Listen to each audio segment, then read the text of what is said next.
Cold calling, unknown लोगों के पास जब हम जाते हैं और जब हम अपना पिच करते हैं, हम अपने प्रोडक्ट को एक्सप्लेन करते हैं, कंसेप्ट को एक्सप्लेन करते हैं और जो अपने पास best of the best value है वो एक्सप्लेन करते हैं, और उस सब करने के बाद क्लाइंट कहता है कि नहीं चाहिए, हमारे पास ऑलरेडी पॉलिसी है, या फिर हमें अभी इंटरेस्ट नहीं है, सारी जो हमने मेहनत की है इस अपॉइंटमेंट को लाने के लिए, वो सारी की सारी चीज वेस्ट हो जाती है। और सबसे इम्पोर्टेंट बात मैं कहने जा रहा हूँ, ये ध्यान से सुनिए। पहले 7 सेकेंड ये निर्णायक होते हैं, डिसाइसिव होते हैं कि आपको उस गेट में, उस व्यक्ति के पास, उस लाइफ में एंट्री मिलेगी कि नहीं। उस 7 सेकेंड में क्या डिलीवर करना है मैं आज आपको शेयर करने वाला हूँ, और पूरी मेहनत कैसे हमारी वेस्ट नहीं होनी चाहिए ये मैं आपको शेयर करने वाला हूँ। और सबसे पहला और इम्पोर्टेंट जो बात है कि प्रॉब्लम कॉलिंग में नहीं है, प्रॉब्लम जब हम अप्रोच करते उसमें भी नहीं है, प्रॉब्लम है ओपनिंग लाइन में। सबसे पहला जो लाइन है वो मैटर करता है, और वो अगर सही से हम लोग फिक्स कर दे तो फिर आधा काम हमारा कंप्लीट होगा। और ये 3 पॉइंटर्स की तरफ से मैं आपको शेयर करूंगा। सबसे पहला जो 7 सेकेंड जो लाइन है वो कैसे फ्रेम करनी है जो अननोन लोगों के पास, और दूसरा जो है क्लाइंट कोई ऑब्जेक्शन तक तब हमको एग्जैक्टली वो 7 सेकेंड में क्या करना है, और फाइनली क्लोजिंग में ऐसे पहले 7 सेकेंड हमको एग्जैक्टली क्या करना है मैं आपको शेयर करने वाला हूँ। सो ये 7 सेकेंड का सीक्रेट मैं आज आपको शेयर करने वाला हूँ। नमस्कार, मेरा नाम है अंबादास और आप देख रहे हैं अल्टीमेट इंश्योरेंस। मैं पिछले 15 साल से 1000 लाइफ इंश्योरेंस एडवाइजर के साथ 1 to 1 कम्युनिकेट कर रहा हूँ, और मुझे समझ में आया है कि क्यों लाइफ इंश्योरेंस एडवाइजर स्टक होते हैं और कैसे वो ग्रोथ की जर्नी को वो एक नेक्स्ट स्टेप पे लेके जा सके। वो कोड जो मैंने महसूस किया है मैं आज वो शेयर करने वाला हूँ। और मैं एपेक्स एडवाइजर क्लब का जो फाउंडर, पिछले 15 साल से ये चीजें मैं कंटिन्यूअसली करते आ रहा हूँ। लाइफ इंश्योरेंस के एडवाइजर की लाइफ में जो ग्रोथ देख पा रहा हूँ, मैं चाहता हूँ कि आप भी वो ग्रोथ आपकी लाइफ में लेके, आपका 16 है, आपका 26 as form every year, year by year बढ़े, और आपकी लाइफ में जो आपकी बेहतरीन लाइफस्टाइल हो, आपके सारे लाइबिलिटी क्लियर हो, और लाइफ लॉन्ग लर्नर की तरह आप आगे आके अर्निंग करते रहे। सो आज का जो टॉपिक है, आज का जो डिस्कशन है, टेली सेल्स ट्रेनिंग। मैंने कोल्ड कॉल में, फोन कॉल में हम कैसे अपना पिच बेहतर कर सकते हैं, कोल्ड कॉल से इंश्योरेंस पॉलिसी की सफर को कैसे कंप्लीट कर सकते हैं, ये फॉर्मूला जानते हैं। सबसे पहला और इम्पोर्टेंट पॉइंट जो मैंने कहा था कि 7 सेकेंड मैटर करते हैं। अभी एक चीज कि 7 सेकेंड मतलब एक हुक, जैसे आप अगर कोई इंस्टाग्राम को रील को स्क्रॉल करते तो आपको पता चलता है कि पहले 3-4 सेकेंड में इसको आगे देखना है कि नहीं देखना है, यस और नो। मतलब आपको एक हुक लग जाता है, हाँ ये कुछ इंटरेस्टिंग है।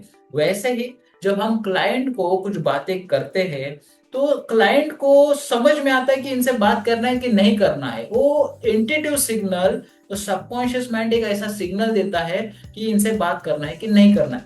इसीलिए 7 सेकेंड में हमको एक हैंगअप, मतलब उनको बांधना है, एक गार्ड उनको लग जाए तो फिर काम कैसे आसान हो जाएगा। जानना चाहते सुनते रहिए, बने रहिए, एंड तक सुनिए। 3 फॉर्मूला में आपको शेयर करने वाला हूं और आपको डिटेल में जानकारी मिलेगी। सबसे पहले न्यूरो लिंग्विस्टिक प्रोग्रामिंग का एक सीक्रेट मैं आपको शेयर करने वाला हूं, जो हमारे डिटेल प्रोग्राम में वीआईपी फोरम और डायमंड क्लब एमएमआई में मैं शेयर करता हूं। उसका कुछ जो झलकियां, उसके कुछ गोल्डन नगेट्स मैं आपको शेयर करने वाला हूं। सबसे पहला और इम्पोर्टेंट बात जो है कि क्लाइंट हमारी आवाज नहीं सुनता है।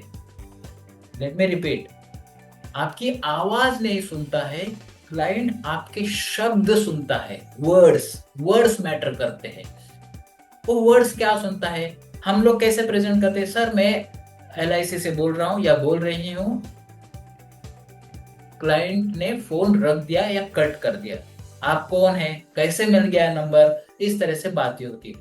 हमें सबसे पहला जो फ्रेमिंग करना है, सर मैं एलआईसी से हूँ, ये प्रोजेक्ट देखो इसमें गलत कुछ नहीं है, बट ऑलरेडी लोगों का क्या है कि एलआईसी मतलब अभी हमको कुछ देना है या फिर इन्वेस्टमेंट करना है, हमने ऑलरेडी की है, उनके पास सब सही है, गलत कुछ नहीं है।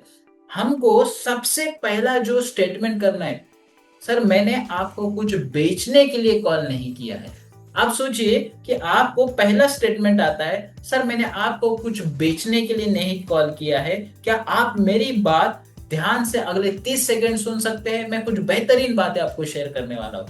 कैसा लगता है ये लाइन? मैं कुछ बेचने नहीं वाला हूं, अगले 30 सेकंड, बस 30 सेकंड को बाय कर लिया, आगे का काम बहुत आसान होता है। वो 30 सेकंड को बाय करना एक आर्ट है, एक साइंस है। उस 30 सेकंड को बाय कर लेना, that is a magic game. अगर आपको इस चीज को डिटेल में सीखना है तो I am welcoming you into the VIP forum. हमारा एक स्पेशल प्रोग्राम है, लिंक नीचे दी गई है, या फिर आप ईमेल पे हमको चैट कर सकते हैं कि I want to be learn more. So फिर हम लोग आपको इनवाइट करेंगे और आपको आगे बढ़ने के लिए बहुत हेल्प होगी। सो सबसे पहला क्लाइंट हमको ध्यान में रखना है कि वो आपके शब्द सुनता है, आवाज नहीं। हाँ, वो अमीन सयानी तो है नहीं, अमिताभ बच्चन जी तो नहीं भाई, आपकी आवाज सुन के आपको इनवाइट करेंगे। तो ये बातें छोटी छोटी होती है, वो हमको ध्यान में रखनी है। शब्द मैटर करते हैं कि पहले 30 सेकंड में हम लोग क्या बोलते हैं, क्या लाइन होनी चाहिए। एलिवेटर स्पीच जो होता है वो सीधे सीधे अपने लाइफ को एक नेक्स्ट स्टेप लेके जा सकता है। अब दूसरी बात, दूसरा पॉइंट जो है, जैसे मैंने पहले कहा था कि पहला जो है ओपनिंग के लिए 30 सेकेंड हमको क्या करना है, 7 सेकेंड मैटर रखते हैं। मैंने ये ओपनिंग लाइन आपको शेयर की, एक छोटी सी बात है, आपको लगे इतनी लाइन से क्या होगा। आप ट्राई कीजिए, आने वाले 7 दिन आप क्लाइंट के पास जाके इस सेम टू सेम स्टेटमेंट को इम्प्लीमेंट कीजिए, और क्या चेंज आता है कमेंट बॉक्स में जरूर लिखिए। दूसरा, क्लाइंट के पास जब हम पूरी मेहनत के साथ अपना best of the best presentation देते हैं और क्लाइंट एक ऑब्जेक्शन डाल देता है कि पैसे नहीं है, या फिर सोच के बताऊंगा, या फिर फैमिली से डिस्कस करना जरूरी है, ऐसा डिसीजन हम लोग मिल के लेते हैं, या फिर सीए को पूछना पड़ेगा, जो भी है वो अलग अलग तरीके के वो ऑब्जेक्शन देते हैं। और ऑब्जेक्शन जब आता है, सबसे पहला जो मेजर मिस्टेक हमारी तरफ से क्या होता है, हेलो आप कमेंट बॉक्स में लिखिए कि आप क्या मिस्टेक कर रहे कि जहां से आपका सेल छूट रहा है। सबसे पहले हम लोग ये बड़ी गलती कर लेते हैं कि हम लोग क्लाइंट को ये समझाने में लग जाते हैं कि मेरा प्रोडक्ट आपके लिए कितना जरूरी है। क्लाइंट के सामने हम लोग लॉजिक देते हैं कि आपको इसकी वजह से करना जरूरी है, उसकी वजह से करना जरूरी है। तो फिर हमारे पास ही लॉजिक है क्या, हमारे पास ही तर्क है क्या? हमें ये ध्यान में रखना है कि हमको विन विन सिचुएशन क्रिएट करना है, मतलब हमारी भी जीत हो, क्लाइंट की भी जीत हो, इस तरह से फ्रेमिंग लाना है। बट हम लोग एक लॉजिक देते हैं तो क्लाइंट भी एक लॉजिक देगा ही देगा। तो हमको रियल प्रॉब्लम है उसको हमको हाईलाइट करना है। क्या वजह से उन्होंने आपको बुलाया था उसको हाईलाइट करना है। क्या वजह से उन्होंने ये चीज को डिसीजन लिया है कि हम अपनी लाइफ में कुछ बेहतर करते, उसमें से सर बहुत से पॉइंट हम लोग डिस्कस कर सकते हैं। सर क्या आपके आने वाले 3 महीने के एक्सपीरियंस बहुत आसानी से चल सकते, अनटाइमली कुछ हुआ तो? एक सवाल छोड़ दीजिए, अगर महीने का 50,000 रुपया खर्चा है तो 1.5 लाख रुपया अनटाइमली कुछ हुआ तो आसानी से चलेगा, लाइफ टाइम आसानी से चलेगा? ये सवाल पूछ के हम लोग को टोटली उनके ऊपर छोड़ देना है। अगर जवाब सेटिस्फाई है तो हमको वहां से निकलना चाहिए। उनको सोचने दीजिए, उनको एक सवाल के साथ छोड़िए। जब ऑब्जेक्शन डालते हम लोग अगर शेल में चले जाएंगे, हम लोग उनका बेस्ट करने के लिए गए, हम लोग शेल में या फिर हम लोग नेगेटिविटी में जाने के लिए, ज्यादातर क्या होता है ऑब्जेक्शन आया मतलब इतने दिनों के बाद तो ये अपॉइंटमेंट हुई थी, इतने कॉल के बाद तो अपॉइंटमेंट आई थी, हम लोग थोड़ा सा मायूस हो जाते, सहम जाते हैं। हमें ये माइंडसेट रखना है कि हम उनके भले के लिए गए हैं, हमारा भला होगा, उनका भी भला होगा। बट सबसे पहला जो उनका रियल प्रॉब्लम है, पेन बिहाइंड द पेन को हमको समझना होगा कि आज अगर ये डिसीजन नहीं लेते, उनको आज का पेन प्रॉब्लम समझ में आ रहा है कि अभी पैसे देने पड़ेंगे, ये आसान नहीं है उनके लिए, ऐसा उनको अभी लग रहा है। पर पेन बिहाइंड द पेन अगर हम लोग हाईलाइट कर पाए तो उनके लिए विन विन सिचुएशन हम लोग क्रिएट कर पाएंगे। सो पॉइंट नंबर 2 आपने अच्छे से समझा होगा कि पेन बिहाइंड पेन को कैसे हाईलाइट करना है और सबसे पहले हमको क्या स्टेटमेंट बोलनी है। अब तीसरी चीज, जब हम लोग क्लोजिंग के लिए आते हैं, मीनिंग ऑब्जेक्शन से पहले की स्टेट होती है, उसके हम लोग क्लोजिंग के लिए आते हैं, सारा कंसेप्ट बता दिया, प्लान बता दिए, और फिर ज्यादातर एडवाइजर क्या करते हैं कि और मतलब मैं क्या मतलब करूं और मैं क्या बोलूं कि बस मतलब ये अभी चेक और मुझे डॉक्यूमेंट साइन करके मिल जाए। और सबसे बड़ी जल्दबाजी क्या करते हैं, ये डॉक्यूमेंट, सर ये डॉक्यूमेंट रहा, इसके ऊपर आप साइन कर देंगे, सर ये चीज कर देंगे। क्लाइंट को इमीडिएटली प्रेशर फील होने लगता है, ऐसी चीजें हम करते हैं और ज्यादातर ऐसे ही सिखाया जाता है अलग अलग ट्रेनिंग में कि बस एक साइन लेना है और एक चीज ऑटोग्राफ लेना है। वो सब जरूरी है, बट सबसे पहले जब हमने अच्छे से सारी चीजें समझा दी, एक सवाल को उनके सामने रख दिया, जैसे अभी मैंने कहा कि एक सवाल को रख दिया और हम ही बोलना शुरू कर दिए, तो क्या बोलेंगे। और सबसे मेजर मिस्टेक यही होती है कि हम लोग जब सारा प्रेजेंटेशन देने के बाद एक सवाल छोड़ने के बाद वहां पे हमको कम से कम शब्दों का यूज करना है। मैंने सबसे पहले कहा कि 30 सेकंड में अच्छा ओपनिंग फ्रेम हो।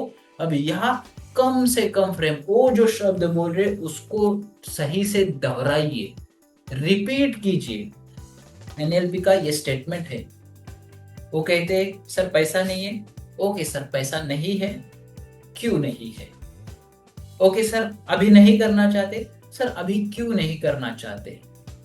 वो स्टेटमेंट जो है, ज्यादा अपनी बात अगर डालते जाएंगे तो आप डीप ऑब्जेक्शन को नहीं समझ पाएंगे और एक लाइफ में कंट्रीब्यूट करने से वंचित हो जाएंगे।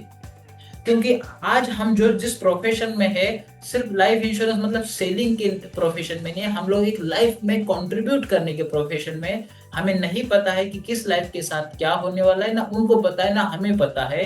अगर सबको पता होता तो ये लाइफ इंश्योरेंस बिजनेस एग्जिस्ट नहीं करता। और वो उनकी लाइफ में नौबत ना आए, ये इंटेंशन से हम जा रहे और उनकी रिटायरमेंट बेहतरी के लिए जा रहे, उनकी लाइफ में वेलफेयर लाने के लिए जा रहे। तो ये सारी चीजें करने के लिए हमें सही से चीजों को प्रेजेंट करना। I hope you understand this thing. So हमको इस वक्त में सही से क्लोजिंग के स्टेटमेंट में, अब एक आखिरी जो चीज, अगर आपने एक 5000 पर मंथ का प्रेजेंटेशन दिया है तो हम लोग क्लाइंट के लिए बोल सकते हैं सर 5000 ये बेस्ट रहेगा या 7000 आपके लिए बेस्ट रहेगा। अगर आपने 3000 रुपए का प्रेजेंटेशन दिया है तो 3000 बेस्ट रहेगा कि 5000 बेस्ट रहेगा। आइदर क्लोजिंग मतलब मल्टीपल चीजों को हम लोग रख के आइदर क्लोजिंग करते तो ये पहले वाला चीज अगर मतलब सैंडविच की तरह काम में आएगा और आपका जो इंटेंशन है वो सक्सेसफुली सेट हो जाएगा।